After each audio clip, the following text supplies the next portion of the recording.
마태복음 7장 13절부터 27절은 산상설교의 결론입니다. 예수님은 산상설교 결론에서 네 가지를 말씀하십니다.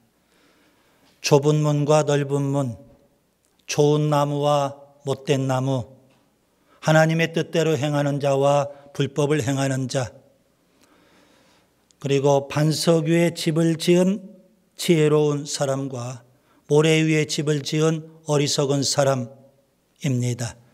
이렇게 네 가지 선명한 대조를 통해서 선택하라는 겁니다. 선택을 요구하시고요. 또 결단하라는 겁니다. 결단을 촉구하십니다. 오늘은 네 번째 말씀입니다. 지혜롭게 반석 위에 집을 짓느냐, 어리석게 모래 위에 집을 짓느냐, 지혜로운 건축자냐, 어리석은 건축자냐, 이 문제입니다. 본문의 비유를 이해하려면 이스라엘 지형의 특성을 먼저 알아야 됩니다. 유대인들은요, 산 위에 집을 짓습니다. 산 위에 집을 짓고 사는데 이때 산은 우리가 생각하는 뾰족하고 높고 숲이 울창한 그런 산을 생각하면 안 됩니다. 그 지역의 산은 지형이 뾰족하거나 높은 산이 아닙니다. 원만한 봉우리가 대부분입니다. 마태복음 5장 14절에 예수님이 이렇게 표현하셨습니다. 너희는 세상의 빛이라. 산 위에 있는 동네가 숨겨지지 못할 것이요. 산 위에 동네가 있다, 이렇게 표현하셨거든요. 왜 유대인들은 산 위에 집을 짓고 살까요? 물론 그 지역이 굉장히 덥습니다. 그렇기 때문에 지혜를 좀 피하려고 자꾸만 산으로 올라갔는지도 모릅니다. 그러나 더 중요한 이유가 있습니다. 그 지역이 아주 중요한 지역입니다. 유럽, 아시아, 아프리카 아주 요충지입니다. 그러다 보니까 외적의 침입이 아주 빈번합니다. 그래서 외적의 침입을 대비하기 위해서 가능하면 산으로 올라가는 겁니다. 외부의 적을 쉽게 방어하고 그리고 공격할 수 있기 때문에 그렇습니다. 산과 반대되는 지형이 골짜기 혹은 와디가 있습니다. 와디는 아주 메마른 그런 골짜기를 가리키는데요. 건기 때는 메마른 골짜기이고 우기 때는 비가 오죠. 그때는 시냇물이 많이 흐르는 그런 시내를 와디라고 표현을 합니다. 골짜기나 와디에 집을 지을 수도 있습니다. 만약에 그렇게 집을 짓는다면 낭패를 당하게 될 겁니다. 방금 말씀드린 대로 우기 때 비가 오면 물론 그 지역은 주로 석회암 지대이기 때문에 적은 비가 오면 다 흡수가 될 겁니다. 그러나 좀 더 많이 비가 내리면 다 흡수를 하지 못하고 골짜기 쪽으로 빗물이 모여들게 되는 겁니다. 특별히 와디는요, 갑자기 빗물이 모여들어서 홍수가 나게 되고 범람하게 되는 겁니다. 오늘 본문 25절이나 27절에 예수님께서 창수가 난다, 홍수가 난다는 거죠. 이렇게 표현하신 것도 그 지역의 특성 때문에 주님께서 이렇게 표현하신 것임을 알 수가 있습니다. 오늘 본문을 좀 더 자세히 이해하려면 세 가지 측면을 고려해야 됩니다. 자, 신앙생활을 집으로 지금 비유하고 있는 건데요. 건축자죠. 지혜로운 건축자는 어떻게 할까요? 여러분, 집을 지을 때 지혜로운 건축자는 어떻게 할까요? 최소한 세 가지는 고려해야 됩니다. 집을 짓기 전, 그리고 집을 지을 때, 그리고 집을 다 짓고 난 후입니다. 집을 짓기 전에는 기초 공사를 정말 튼튼하게 잘 해야 됩니다. 기초가 좋아야 되거든요. 집을 지을 때는 설계 도면대로 그리고 좋은 자재, 건축 자재를 갖고 집을 잘 지어야 할 겁니다. 집을 다 짓고 나서는요, 설계 도면대로 집을 지었는지 평가를 받아야 되는 겁니다. 관공서로부터. 그래서 준공검사를 받고 사용 승인이 떨어져야만 건물을 사용할 수 있는 겁니다. 자, 신앙생활을 집으로 비유했을 때 오늘 본문 표현대로 지혜로운 건축자도 있고 어리석은 건축자도 분명 있습니다. 지혜로운 건축자는 어떻게 할까요? 저는 세 가지를 말씀드리려고 합니다. 첫째, 반석 위에 집을 짓습니다.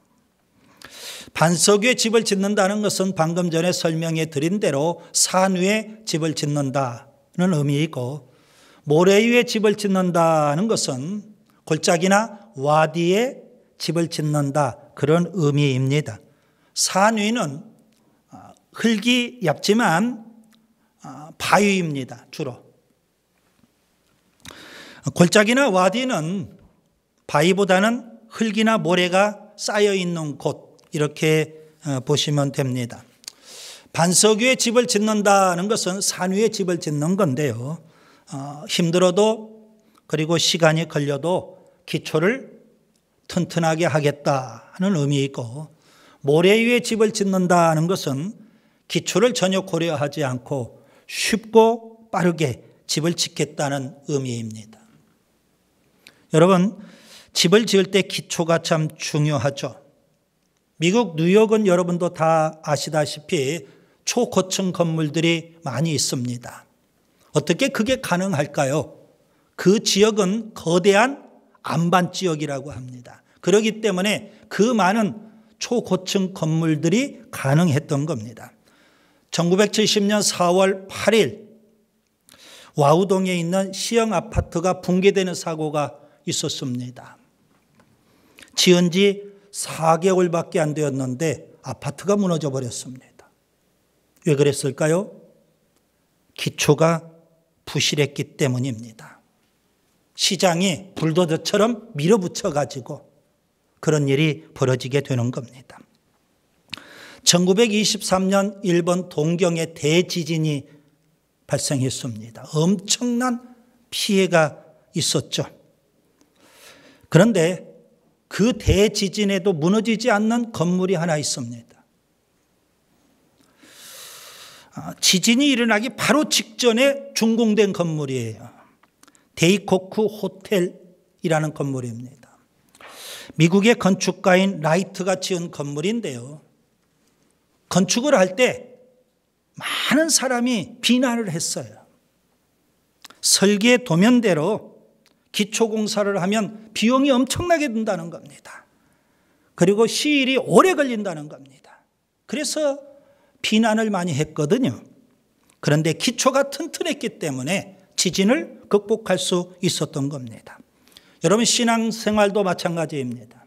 기초가 중요합니다. 신앙의 기초는 무엇일까요? 예수 그리스도입니다. 고린도전서 10장 4절, 그 반석은 곧 그리스도시라. 예수님이 신앙의 기초입니다. 여러분, 예수님을 굳게 붙잡고 우리가 신앙생활을 해야 되는 줄 믿습니다. 마가복음의 저자인 마가가요, 그 당시는 로마의 황제 네로 황제의 엄청난 핍박이 있었던 때입니다. 그 핍박을 받는 그리스도인들에게 마가가 다시금 복음을 전하는 겁니다. 마가복음에서 마가가 전했던 복음은 뭘까요? 십자가의 고난을 당하신 그리스도, 십자가에 죽으신 그리스도에 초점을 맞추고 그는 마가복음을 통해서 고난받는 그리스도인에게 복음을 전하는 겁니다. 예수님 고난을, 예수님의 십자가를 생각하면서 예수 굳게 붙잡고 신앙으로 이기라는 겁니다. 사도 바울, 그는 유대교로부터, 로마 제국으로부터 엄청난 핍박과 박해를 받았습니다. 그렇게 박해가 심할수록, 핍박이 심할수록 바울은 오직 예수, 예수님을 붙잡고 그 신앙으로 핍박과 박해를 다 헤쳐나갔던 겁니다. 히브리서 저자, 그가 히브리서를 씁니다. 그 배경이 유대 그리스도인들에게 편지를 쓰는데요. 유대 그리스도인은 유대교에 있다가 개종한 유대인 그리스도인을 말하는 겁니다. 유대교가 엄청나게 핍박을 해요. 그리고 또 한편으로는 회유를 합니다. 돌아오라고. 그래서 많은 유대 그리스도인들이 신앙적으로 흔들리는 겁니다. 그렇게 신앙적으로 흔들리는 유대 그리스도인들에게 히브리서 편지를 쓰는 겁니다. 그가 이렇게 권면합니다. 히브리서 12장 2절, 믿음의 주요 또 온전하게 하시는 이인 예수를 바라보라. 예수님만 바라보라는 겁니다. 그분이 우리의 믿음을 온전하게 하시는 분이라고 말씀합니다. 여러분, 반석 위에 집을 짓듯 기초가 튼튼해야 됩니다. 신앙의 기초 오직 예수. 교회도 마찬가지입니다. 기초가 튼튼해야 됩니다. 교회의 기초는 무엇일까요? 예수 그리스도입니다. 예수님은 유대인들로부터 버림받고 십자가에 죽으셨죠. 성경은 이렇게 표현합니다. 건축자들의 버린 돌 취급을 받으셨다는 겁니다. 그런 예수님을 하나님께서는 교회의 머릿돌로 삼으시는 겁니다. 시편 저자는 이렇게 노래하죠. 시편 118편 22절 23절, 건축자의 버린 돌이 집 모퉁이의 머릿돌이 되었나니 이는 여호와께서 행하신 것이요 우리 눈에 기이한 바로다. 예수님께서 교회의 기초가 되시는 겁니다. 예수님은 베드로의 신앙 고백을 들으시고 이렇게 말씀하십니다. 베드로가 고백을 하죠. 주는 그리스도시요 살아계신 하나님의 아들이십니다. 그때 예수님께서 하신 말씀입니다. 마태복음 16장 18절, 너는 베드로라, 내가 이 반석 위에 내 교회를 세우리니 음부의 권세가 이기지 못하리라. 반석 위에 예수님께서 교회를 세우시겠다는 겁니다.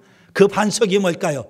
베드로가 신앙 고백했던 예수님이라는 그 반석 위에 교회를 세우기 때문에 여러분, 세상 권력이 교회를 이길 수 없습니다. 음부의 권세가 교회를 이길 수 없는 겁니다. 교회의 기초는 오직 예수입니다. 지혜로운 건축자는 둘째, 말씀을 듣고 실천합니다. 신앙생활을 집으로 비유할 때 예수님이라는 반석 위에 신앙의 집을 잘 지어야 하지 않을까요? 가능하면 아름답고 좋은 집을 지어야 할 겁니다. 사도 바울은 고린도에 가서 복음을 전합니다. 그는 지혜로운 건축자처럼 예수 그리스도란 터를 닦았습니다. 그러면 이제 고린도 교인들은 그 예수님이라는 터 위에 신앙의 집을 세워야 됩니다. 어떤 신앙의 집을 세울까요? 가능하면 아름답고 좋은 신앙의 집을 세워야 하는 것 아니겠습니까? 바울은 이렇게 말합니다. 고린도전서 3장 12절, 만일 누구든지 금이나 은이나 보석이나 나무나 풀이나 집으로 이 터 위에 세우면 6가지를 이야기해요. 금, 은, 보석, 나무, 풀, 집, 볏집이겠죠. 이러한 것으로 신앙의 집을 세우더라는 겁니다. 여러분은 어떤 신앙의 집을 지금 세우고 계시는지요? 본문 24절에 예수님은 반석 위에 집을 지은 사람을 가리켜서 나의 이 말을 듣고 행하는 사람이라고 해석하십니다. 본문 26절에 모래 위에 집을 지은 사람을 가리켜서 나의 이 말을 듣고 행하지 않는 사람이라고 해석하십니다. 무슨 의미일까요? 반석이라는 예수님 위에 우리가 신앙의 집을 세워야 되는데 그 신앙의 집은 하나님의 말씀으로 신앙의 집을 세운다는 의미입니다. 반석 위에 집을 짓는 사람이든 모래 위에 집을 짓는 사람이든 공통점이 있습니다. 하나님의 말씀을 들었다는 점입니다. 여러분, 말씀을 듣는 것 중요하죠. 왜요? 말씀을 들어야만 믿음이 생기니까. 로마서 10장 17절 그러므로 믿음은 들음에서 나며 들음은 그리스도의 말씀으로 말미암음이니라. 이런 말씀을 들어야 믿음이 생기는 것 아니겠습니까? 말씀 듣는 것 대단히 중요합니다. 그래서 예수님은 말씀을 가르치고 설교하고 선포할 때마다 주의를 환기시키면서 이렇게 표현하십니다. 들을 귀 있는 자는 들으라. 정신 차리고 하나님 말씀을 잘 들으라는 의미입니다. 그런데 유대인들은요, 마음이 강팍하고 완악합니다. 하나님의 말씀을 들으려고 하지 않습니다. 하나님의 말씀을 듣지 못합니다. 그러니 깨닫지도 못하고 얼마나 어리석고 안타깝습니까? 마태복음 13장 13절 예수님이 말씀하시죠. 그들이 보아도 보지 못하고 들어도 듣지 못하며 깨닫지 못함이니라. 모든 사람이 다 듣는 거 아니지 않습니까? 예배당 안에 있다고 모든 사람이 다 듣는 거 아니라고요. 아모스 선지자는 이렇게 예언을 합니다. 아모스 8장 11절 주 여호와의 말씀이니라. 보라 날이 이를지라 내가 기근을 땅에 보내리니 양식이 없어 주림이 아니요 물이 없어 가람이 아니요 여호와의 말씀을 듣지 못한 기갈이라 했습니다. 오늘 우리 시대 먹을 것 마실 것 입을 것 풍족한 풍요로운 시대입니다. 그런데 안타깝게도 하나님의 말씀을 듣지 않는 영적 기갈의 시대라고 볼 수 있습니다. 여러분, 하나님의 말씀을 듣는 것 참 중요해요. 옥토와 같은 우리 마음, 들을 길을 갖고 간절히 사모하는 마음으로 하나님의 말씀을 들을 수 있기를 바랍니다. 이렇게 하나님의 말씀을 듣는다면 그 다음에 어떻게 해야 될까요? 결단해야 됩니다. 듣고 끝나면 아무 의미가 없습니다. 그래서 예수님은 산상설교를 말씀하시고 결론 부분에서 4번에 걸쳐서 선택을 요구하시고 결단을 촉구하시는 겁니다. 하나님의 말씀을 들었다면 지적으로 알게 되겠죠. 정적으로 깨닫게 되겠죠. 그리고 의지적으로 실천해야 되는 겁니다. 요한계시록 1장 3절 이 예언의 말씀을 읽는 자와 듣는 자와 그 가운데 기록된 것을 지키는 자는 복이 있나니 때가 가까움이라. 이런 말씀을 듣고 실천하는 자가 복이 있는 사람이라는 겁니다. 우리가 신앙의 집을 지어야 되는데 여러분, 신앙의 집을 지을 때 하나님의 말씀을 얼마나 들었느냐, 하나님의 말씀을 얼마나 읽었느냐, 하나님의 말씀을 얼마나 아느냐, 그것으로 신앙의 집을 짓는 게 아닙니다. 하나님의 말씀을 얼마나 실천했느냐, 그것으로 우리의 신앙의 집을 지어야 한다는 사실입니다. 지혜로운 건축자는 셋째, 엄한 평가를 대비합니다. 예수님은 집을 지을 때 지혜로운 사람과 어리석은 사람이 있다고 말씀하십니다. 지혜로운 사람은 반석 위에 집을 지어요. 하나님의 말씀을 듣고 실천하는 사람이에요. 반면에 어리석은 사람은 모래 위에 집을 지어요. 하나님의 말씀을 듣고 실천하지 않아요. 자, 여기서 좀 엉뚱한 질문을 한번 우리가 생각해 볼 필요가 있겠습니다. 예수님은 지금 두 종류의 사람을 말씀하시죠. 지혜로운 사람과 어리석은 사람. 두 종류의 사람만 있겠느냐 이거예요. 자, 그러면 또 다른 한 사람이 있어야 한다면 어떤 사람이 있을까요? 지혜로운 사람, 신앙의 집을 잘 짓는 사람이 있겠죠. 어리석은 사람, 신앙의 집을 잘못 짓는 사람. 또 다른 종류의 사람이 있어야 한다면 저는 그 사람이 바로 게으른 사람일 거다 이렇게 생각합니다. 게으른 사람은 처음부터 털을 잘 닦지 않습니다. 게으르니까. 혹시 털을 닦아도 집을 짓지 않습니다. 왜요? 게으르니까. 이게 문제예요. 하나님 말씀 듣는데도 게으르고 하나님 말씀 실천하는데도 게을러요. 자, 예수님은 오늘 본문에서 왜 어리석은 사람이라고 표현하실까요? 두 가지 이유를 찾을 수 있죠. 하나는 모래 위에 털을 닦았기 때문이에요. 반석 위에 털을 닦아야 되는데 모래 위에 털을 닦았어. 어리석어요. 미련해요. 또 하나는 집을 잘못 지어요. 하나님의 말씀을 듣지 않아요. 하나님의 말씀을 들어도 실천하지 않아요. 설계 도면을 봐요. 설계 도면대로 지어야 되는데 도면을 보지 않아요. 아니면 설계 도면을 보기는 보는데 보고 자기 마음대로 줘요. 그래서 미련하고 어리석은 거예요.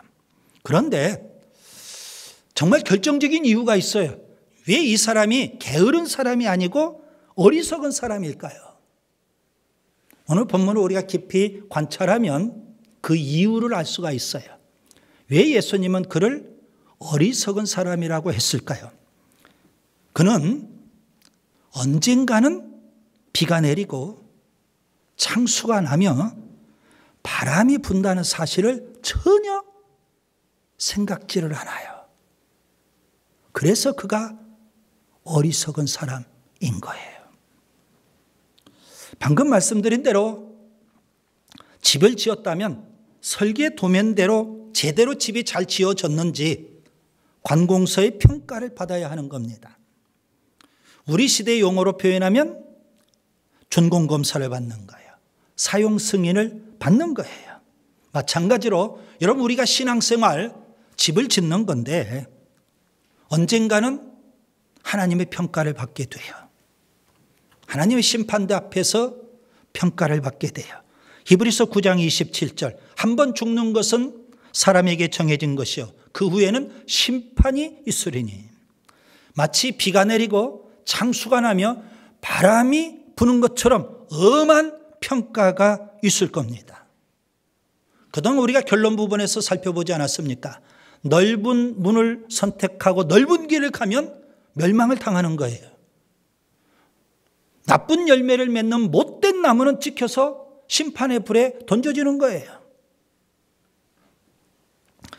아무리 신앙을 잘 고백하고 사역을 열심히 감당해도 불법을 행하면 주님은 그를 모른다고 하시고 지옥으로 쫓아버리셔요. 하나님은 어떤 분이에요? 엄하게 심판하시는 분. 사도 바울은 그날에 하나님께서 심판하시는데 금, 은, 보석, 나무, 풀, 집 우리가 다양한 건축 재료를 사용해서 집을 지을 수 있을 거예요. 그런데 문제는 뭘까요? 하나님께서 불로 평가를 하셔요. 고린도전서 3장 13절 각 사람의 공적이 나타날 터인데 그날이 공적을 밝히리니 이는 불로 나타내고 그 불이 각 사람의 공적이 어떠한 것을 시험할 것임이라. 심판의 불로 엄하게 하나님께서 평가하신다는 거예요. 금으로 짓지 아니하면, 은으로 짓지 아니하면, 보석으로 짓지 아니하면 다 불타버릴 거 아니겠습니까? 나무나 풀이나 집으로 지으면 쉽게 불타버리고 사라지고 말 거예요. 여러분 하나님의 엄한 심판이 있는데 어리석은 건축자가 될 수 있어요? 하나님의 엄한 평가가 있는데 말씀을 듣고도 실천하지 않을 수 있어요?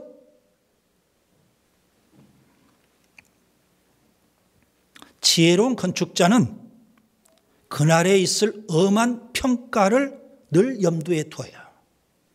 그거 잊어버릴 수가 없어요. 그래서 힘들어도 반석 위에 털을 닦아요. 어려워도 하나님의 말씀을 잘 듣고 말씀대로 살려고 몸부림을 쳐요. 왜요? 그날에 엄한 평가가 있으니까. 비가 내리고 창수가 나며 바람에 부딪혀서 우리가 쌓은 신앙의 집이 무너져 버리면 안 되니까.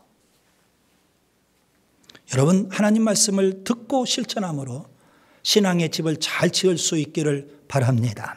말씀을 정리합니다. 산상설교의 결론입니다. 예수님은 반석 위에 집을 지은 지혜로운 사람과 모래 위에 집을 지은 어리석은 사람을 대조하고 계십니다. 선택을 요구하시죠. 결단을 촉구하십니다. 신앙의 집을 지을 때 지혜로운 건축자는 어떻게 할까요? 첫째, 반석 위에 집을 짓습니다. 기초는 반석이신 예수님입니다. 둘째, 말씀을 듣고 실천합니다.